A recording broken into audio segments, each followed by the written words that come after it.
Nos últimos anos, Porto Belo virou um epicentro da valorização imobiliária. Mas esse progresso tem um custo alto para quem mora aqui. Quem pagava R$ 800 por uma casa simples, hoje desembolsa R$ 1.500. Aluguéis que eram de R$ 1.500 saltaram para R$ 2.200, um aumento de 47% em poucos anos. Atualmente, um bom apartamento não custa menos de R$ 3.000, sem contar o condomínio. Para trabalhadores de baixa renda, isso significa escolher entre pagar o aluguel ou se alimentar bem. Mas por que isso acontece? O plano diretor de Porto Belo prometia desenvolvimento, mas na prática acelerou uma crise habitacional. Vamos aos 3 motivos principais.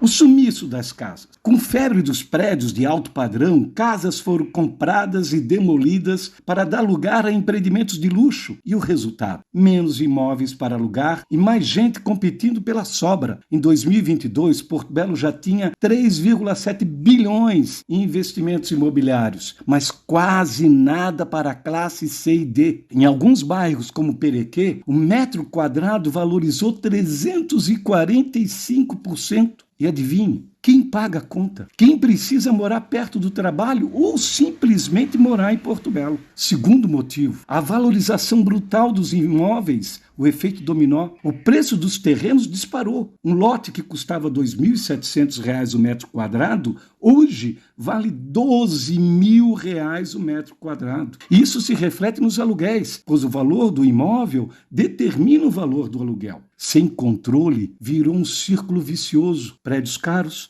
aluguéis caros, mais especulação. Em Itapema, nossa vizinha, o metro quadrado já é o segundo mais caro do Brasil.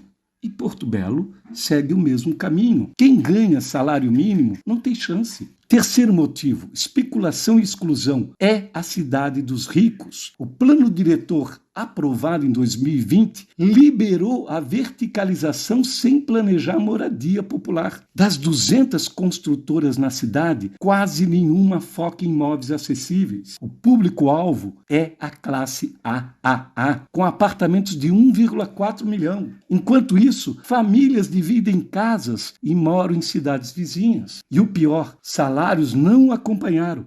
Enquanto o aluguel subia 23% ao ano, o rendimento médio ficou estagnado. Resultado, 40% da renda vai só para o aluguel e o resto não cobre alimentação e saúde. E a UPA, senhores, lotada de pessoas que não conseguem mais pagar a saúde privada. Conclusão, um progresso que exclui. Porto Belo virou refém de um progresso que beneficia poucos. O plano diretor poderia ter protegido moradores e equilibrado o crescimento, mas preferiu transformar a cidade em um playground de luxo. Agora, quem segura pontas são os trabalhadores, que deixam de estudar, pegam 2 empregos e ainda assim não consegue pagar o básico. Nós precisamos pressionar por políticas habitacionais urgentes. Limite para reajustes abusivos, incentivos para a moradia popular, transparência nos projetos urbanos, incluir a população nas tomadas